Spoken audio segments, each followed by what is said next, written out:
오늘 은혜 받으실 말씀은 욥기 28장입니다. 욥기 28장 20절에서 28절까지 말씀이 되겠습니다.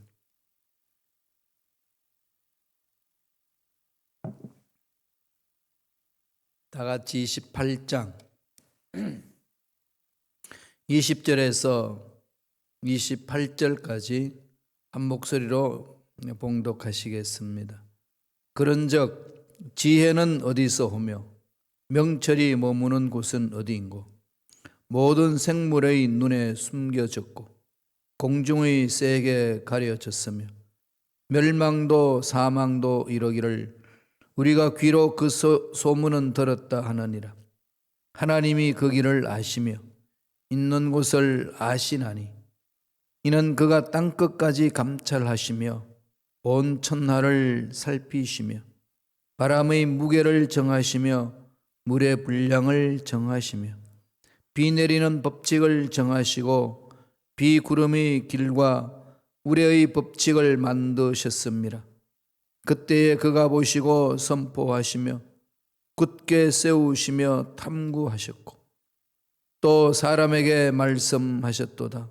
보라, 주를 경외함이 지혜요 악을 떠남이 명철이니라. 아멘. 이 말씀으로 지혜는 어디서 오는가라는 제목으로 은혜의 말씀을 나누겠습니다. 오늘 이 말씀의 핵심은 지혜죠. 지혜. 지혜가 뭘까요? 사전적인 의미는 그 사물의 이치를 깨닫고 그것에 현명하게 대처하는 정신적 능력, 이렇게 되어 있습니다. 구약에서 사용하는 성경 단어는 호크마입니다. 호크마.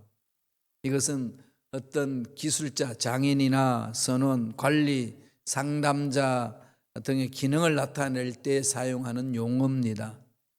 그러니까 금속을 다루는 기술자들, 목수일이나 배짜는 일, 전문 영역에서 지식과 기술을 갖춘 사람에게도 적용을 해서 부르는 말입니다. 그러니까 실제적인 실용적인 이익을 가져오는 탁월한 숙련된 기술, 기교적인 기술, 이런 것을 가르치는 거죠. 성막을 제조할 때도 임명된 브살렐과 오홀리압에게도 지혜롭다는 표현을 씁니다. 호크마를 쓰죠. 신약에는 뭘로 쓸까요? 소피아, 소피아로 합니다. 예수 그리스도와 연관시켜서 하나님의 청량할 수 없는 지혜, 완전한 이해, 구원을 주시는 하나님의 능력을 말할 때에 지혜로 그렇게 표현을 합니다. 이 지혜가 어디서 올까요? 욥은 두 가지로 설명을 합니다. 비유적으로 설명을 하면서 지혜가 여기에서도 오고 저기서도 오는데 참 지혜가 뭘까? 이 부분에 대해서 설명하는 내용입니다. 어떤 지혜로 말하나요? 첫째로 인간이 가지고 있는 지혜에 있습니다. 인간으로부터 오는 지혜. 그게 이제 28장 1절에서 11절까지 쭉 이야기를 하고 있는 거죠. 사람의 기술, 세상 살아가는 기술이잖아요. 그런 지혜는 사람들이 갖고 있는데 탁월하다는 겁니다.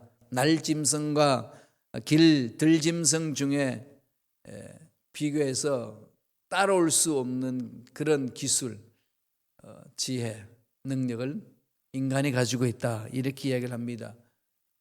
서로 비교하면서 설명을 해줘요. 28장 우리 7절 8절 한번 살펴보고 지나갈까요? 다 같이 읽겠습니다.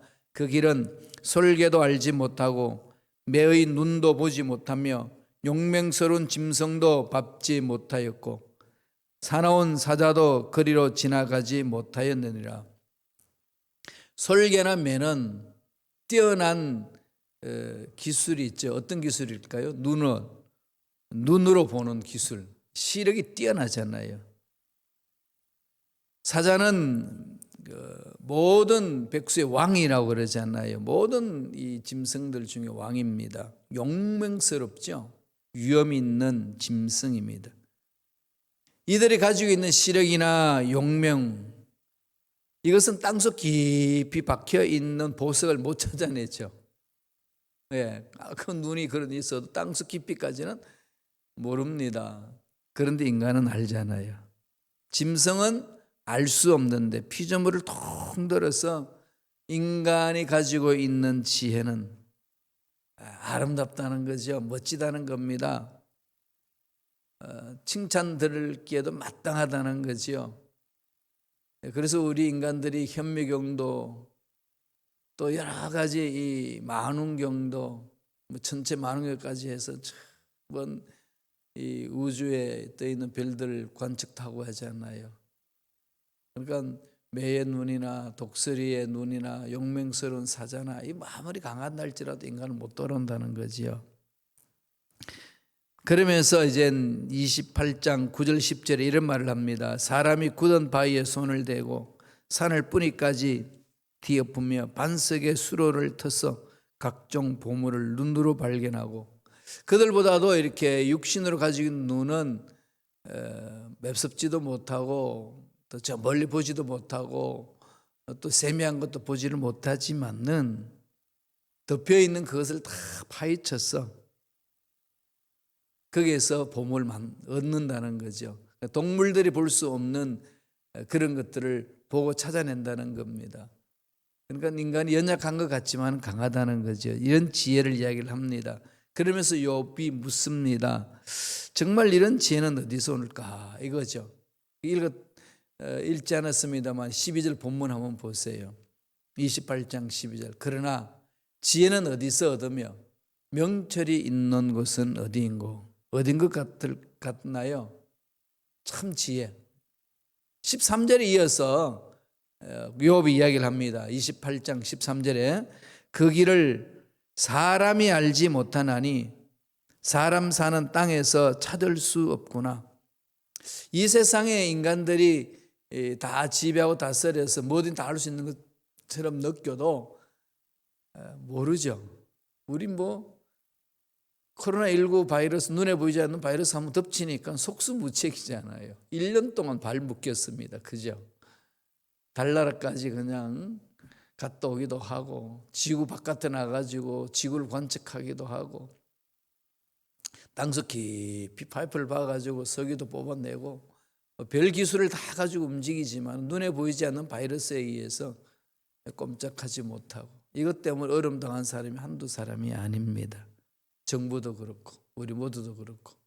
그러니까 이 세상 살 때에 사람들이 지혜롭고 능력 있다 난리를 쳐도 참 지혜가 있느냐, 이 물음 앞에서는 답이 없다는 거죠. 지금 욥 상황도 그렇잖아요. 그죠? 욥도 지금 왜 고난받는지도 모르고 친구들도 왜 고난받는지를 모르니까 자기 나름대로 막 추정을 해가지고 경험 가지고 이야기합니다. 엘리바스는 영적인 통찰력과 공부 열심히 하고 잘 정리된 신학적인 지식으로 막 얘기를 하잖아요.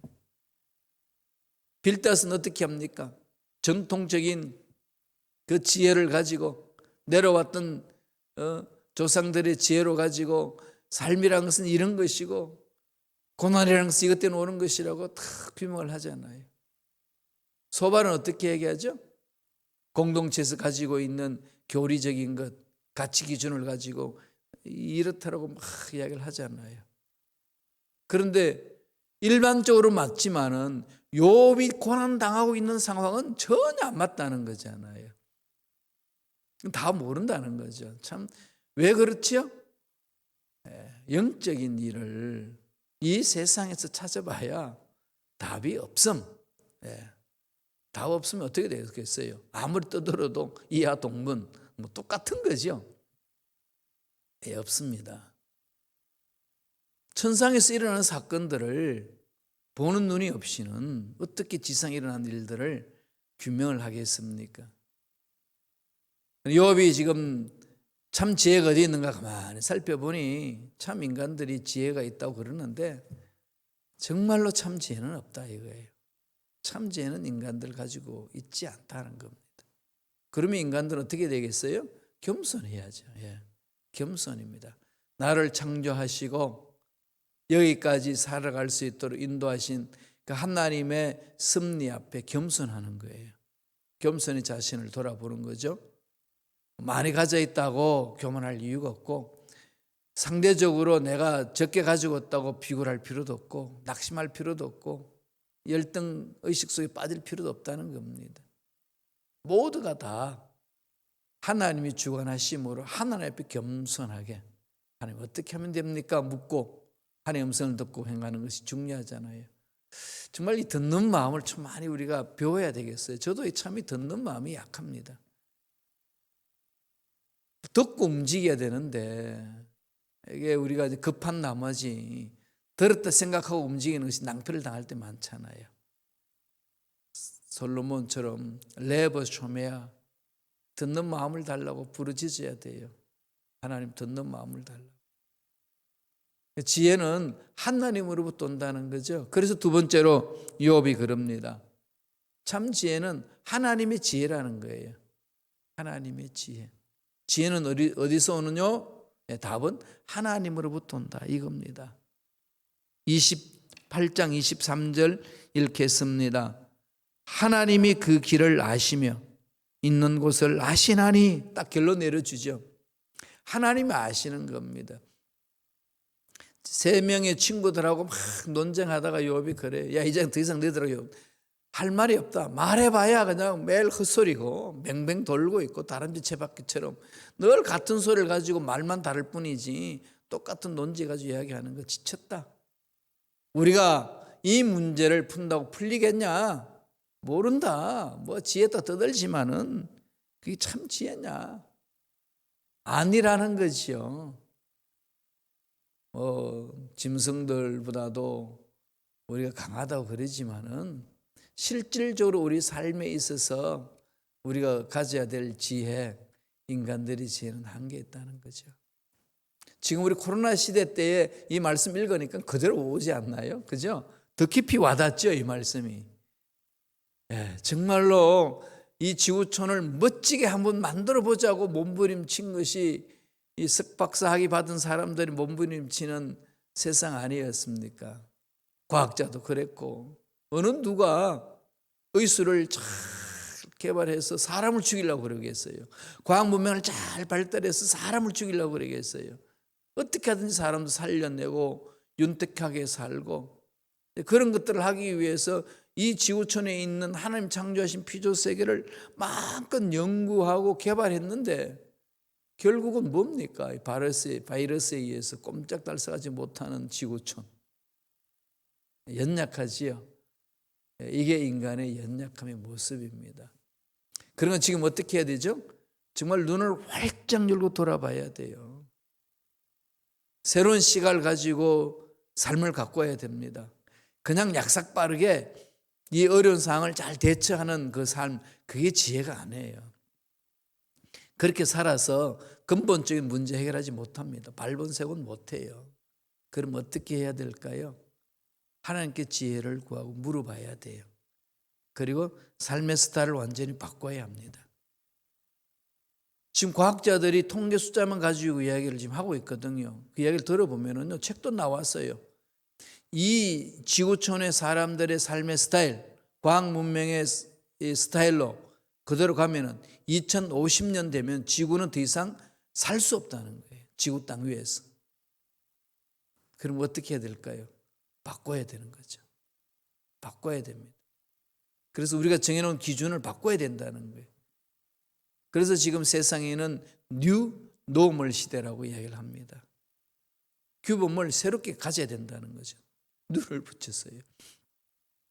그렇게 가야 됩니다. 하나님으로부터 지혜를 구해야 되는 거죠.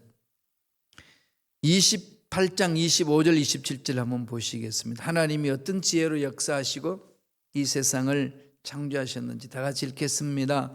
바람의 무게를 정하시며 물의 분량을 정하시며 비 내리는 법칙을 정하시고 비구름의 길과 우레의 법칙을 만드셨습니다. 그때에 그가 보시고 선포하시며 굳게 세우시며 탐구하셨고. 인간들이 가지고 있는 지혜, 이건 뭐 너무 지엽적이라는 거죠. 예, 정말 지엽적입니다. 지구 여러분 우주 사진을 보셨어요? 은하계 태양계 중심으로 되어 있는 이 우주 공간. 그러고 나서 점 하나 딱 찍어놓고 여기 지구라고 그러죠. 보이지도 않아요. 쭉 되어 있습니다. 그냥 뭐 토성, 다음에 수성, 명왕성, 다음에 화성 뭐 이런 것들 쭉 이렇게 점 찍어놓은 거 보면은 지구도 그냥 그 점이에요, 그죠? 거기에 있는 우리 인간들이 내가 잘났다, 네가 잘났다, 도토리 키재기 하면서 그거 가지고 그냥 시끌시끌 그냥 난리를 치잖아요, 그죠? 이렇게 지금 인간들이 가지고 있는 정말로 그냥 미약한 지혜인데 다 된 것처럼 이야기하는데 오늘 욥이 하나님의 긴 은혜를 깨닫고 어떻게 하나요? 바람의 무게를 정하셨다. 누가요? 하나님. 여러분 바람의 무게를 정해보신 적 있나 인간이? 물의 분량을 정하시고 비 내리는 법칙을 정하시고 천둥 번개 치고 그죠? 비구름 만드시고 이게 인간의 기술로는 불가능하잖아요. 그러니까 어마어마한 거죠 지금 하나님이 가진 지혜는. 그러면 지금 우리가 이 지구촌에서 살면서 이런 문제 저런 문제를 풀어 나가기 위한 지혜가 필요한데 그 지혜를 어디서 구해야 되겠어요? 하나님. 예. 하나님으로부터 오는 지혜를 구해야 돼요. 야고보서 1장 5절에는 그랬습니다. 지혜가 부족하거든 후히 주시고 꾸짖지 아니하시나 하나님께 구하라. 하나님께 구하라. 하나님 내 인생을 설계하는 것 지혜를 허락해 주시고 직장 생활과 사업하는 것 지혜를 주시고 몸을 건강하게 만들어가는 지혜를 주시고 교회 공동체를 운영하는 데에 공동체를 든든히 세우는데 사람들이 마음을 맞추는데 어떻게 해야 되는지 지혜를 주시고 날마다 그 지혜를 구하는 거지요. 하나님으로부터 오는 지혜니까 그걸 찾으면은 정말로 하나님이 살아계시기 때문에 믿고 구하는 자에게 찾아주신다는 거지요. 누가 그 지혜를 깨달아 알 수 있다고 이야기합니까? 28절에 있어요. 28장 28절 욥이 내리는 결론입니다. 한번 볼까요? 천천히 읽겠습니다. 또 사람에게 말씀하셨도다. 보라, 주를 경외함이 지혜요 악을 떠남이 명철이니라. 딱 결론 내려주잖아요. 사람에게 말씀하셨는데 주를 경외함이 지혜다. 그런데 경외한다는 말이 무슨 말일까요? 두려워한다는 거잖아요. The fear of God 그렇게 얘기하죠. 하나님을 두려워한다는 게 무슨 말이에요? 그냥 사시나무 떨듯이 막 떨면 두려워하는 건가요? 하나님을 두려워한다는 게 여러분 무슨 말인 것 같아요? 하나님이 두려워. 그게 무슨 말이죠? 막 떨고 고통스러워하고 괴로워 그런 건가요? 막 죽일까 봐 두려워하고 막 채찍질 칠까 봐 두려워하고 뭐 그 정도인가요? 이 두려워한다. 하나님을 두려워함. 하나님을 경외함이라는 뜻은요. 잠언서 8장 13절에는 야훼를 경외하는 것은 죄악을 미워함이라고 그랬습니다. 성경에서 하나님을 두려워하라 이 말은 죄악을 미워하라는 거예요. 사람을 사랑하고 죄악을 미워하라 그랬는데 사람들은 뒤집어 버리죠. 사람을 미워해 버려요. 사람을. 그러면 안 되잖아요. 사람을 미워하면 안 됩니다. 죄를 미워하라는 거죠. 죄악을 미워해라. 그게 하나님을 경외하는 길이라고 이야기를 합니다. 훈련해야 돼요. 이거 모르나요? 다 알잖아. 하도 설교를 많이 듣고 그죠? 그냥 목사님이 그냥 제목만 던지면 저거 내용 다 알아. 이러면서 뭐 딴 생각하죠. 그런데 삶은 어떠신가요? 그렇죠. 삶의 열매를 못 맺잖아요. 왜 못 맺을까요? 훈련 안 돼 있기 때문에. 교만하기 때문에 그렇게 다 한다는 생각으로 덮어버려요. 그러면 안 됩니다. 실험하셔야 돼요. 하나님을 경외하는 길을 하나님 가르쳐 달라고. 죄악을 미워할 수 있는 마음을 달라고. 그 죄악을 미워할 수 있는 능력도 허락해 달라고. 그래야 되잖아요. 그래서 오늘 28장 끝절에 뭐라 그럽니까? 악을 떠남이 명철이다. 악을 떠나는 거. 하나님 우리에게 지혜를 주시고 명철을 주시옵소서 그러면서 여전히 죄악을 범하고 있으면은 기도하는 내용하고 안 맞는 거잖아요. 그죠? 그러니까 우리들 어떻게 해야 되겠습니까? 악을 떠나는 거예요. 악이 뭐예요? 하나님의 말씀을 저버리는 거잖아요. 하나님이 하라는 것을 하지 아니하고 엉뚱한 짓을 하는 게 악이잖아요. 하나님의 그 악의 기준은 말씀이에요. 하나님 말씀에서 벗어나 있는 거 죄악이잖아요. 하나님의 율법을 깨트리고 악은 또 자기가 만들어 가잖아요. 악한 짓을 하잖아요. 그죠? 명철은 이 죄악에서 벗어나는 길이라고 이야기를 해줍니다. 그러니까 하나님의 지혜를 얻을 수 있는 사람은 하나님을 경외하는 사람이고, 악을 멀리 떠나 있는 사람이 하나님의 지혜를 받을 수 있는 자라 그렇게 이야기를 합니다. 인간들이 도저히 깨달을 수 없는 거지요. 하나님을 알지 못하면은 이 지구촌을 행복하게 만들겠다고 일을 하고 연구하지만은 궁극적으로는 하나님을 대적해 버린다는 거죠. 하나님의 질서를 파괴시켜 버린다는 겁니다. 그게 무슨 지혜입니까? 서로 죽이는 거죠.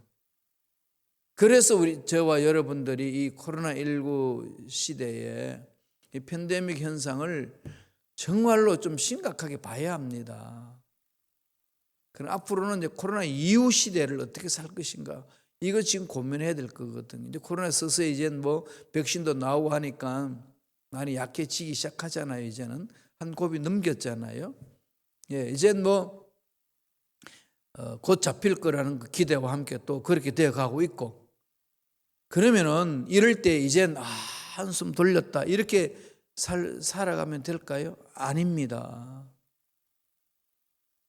더 큰 코로나 바이러스 같은 그런 바이러스가 강타하면 그때는 어떻게 하시겠어요? 그런 거 오기 전에 우리가 이제 준비해야죠. 막아야 됩니다. 유비무관. 예.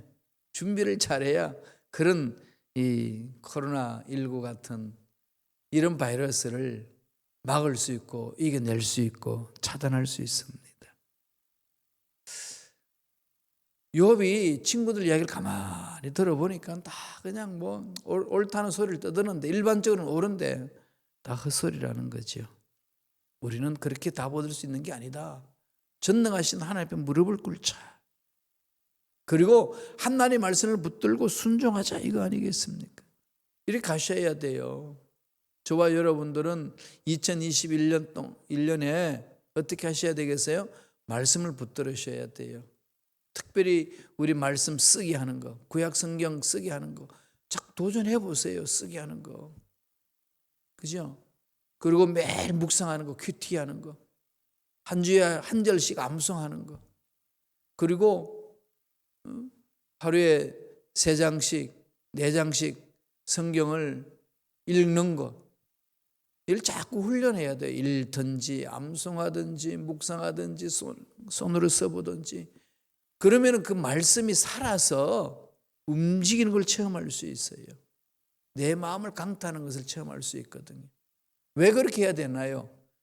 지혜를 얻어야 되니까. 하나님 어떤 분인지를 알아야 되고 만나야 되잖아요. 신앙생활이라는 것은 하나님의 성품을 알아가는 거잖아요. 안 만큼 신뢰할 수 있고 믿을 수 있지요. 그리고 하나님을 알아가야만이 하나님이 죽은 자도 살리시고 없는 것도 있게 하시는 하나님 만날 수 있고 그분이 하신 말씀, 약속의 말씀을 붙들고 갈 수 있잖아요. 세상이 아무리 뒤집혀져도 약속의 말씀을 딱 붙들고 가면 승리를 맛보거든요. 이렇게 훈련을 하기 위하여 방법으로 성경 읽고 암송하고 매일 묵상하고 손으로 써보는 거예요. 도전하세요. 몸부림칩시다. 그래서 하나님이 주신 지혜로 힘들고 어려운 이 상황을 잘 극복하는 믿음의 일꾼들 되시기를 간절히 축원합니다. 기도하겠습니다. 하나님 아버지, 우리가 가진 것 아무것도 아닌 것으로 여길 수 있는 그 하나님의 판단, 하나님의 지혜, 우리가 가질 수 있도록 역사하여 주시옵소서. 아무리 입술로는 그것이 아무것이 아니라고 외치지만은 살다가 보면은 자꾸 물질에 끌려다니고 하나님보다는 물질에 먼저 마음이 가고, 그래야 하나님의 뜻을 저버리는 어리석은 삶을 살 때가 많이 있습니다. 주여 불쌍히 여겨주시고 긍휼히 여겨주셔서 하나님이 내 인생의 전부라는 사실 고백과 함께 삶으로도 표현할 수 있도록, 드러낼 수 있도록 역사하여 주시옵소서. 예수 이름으로 명하노니 우리의 기도를 방해하고 믿음을 방해하고 하나님 말씀에 서지 못하도록, 하나님으로부터 지혜를 얻지 못하도록 방해하는 모든 원수 마귀들은 떠나갈지어다. 모든 악한 세력들은 사라질지어다. 머리부터 발까지 깨끗함을 입고 모든 병마도 떠나갈지어다. 치유받게 하여 주시고 강건하게 만들어 주시옵소서. 암세포는 사라질지어다. 치매는 떠나갈지어다. 뼈마디마디는 정상으로 맞춰 들어갈지어다. 무엇을 먹어도 소화할 수 있는 오장육부는 강건한 기관이 될지어다. 축복해 주시다 님을 찬양합니다. 홀로 영광받아 주시옵소서. 은혜 감사하여 예물 드립니다. 예물 드리는 손길 기억하여 주시고 앞날 열어주시고 하늘문이 열리는 형통한 복을 받아 누리는 귀한 은혜를 체험하게 역사하여 주시옵소서. 감사와 찬양을 드리옵고 예수님의 이름으로 축복하며 기도드리옵나이다. 아멘.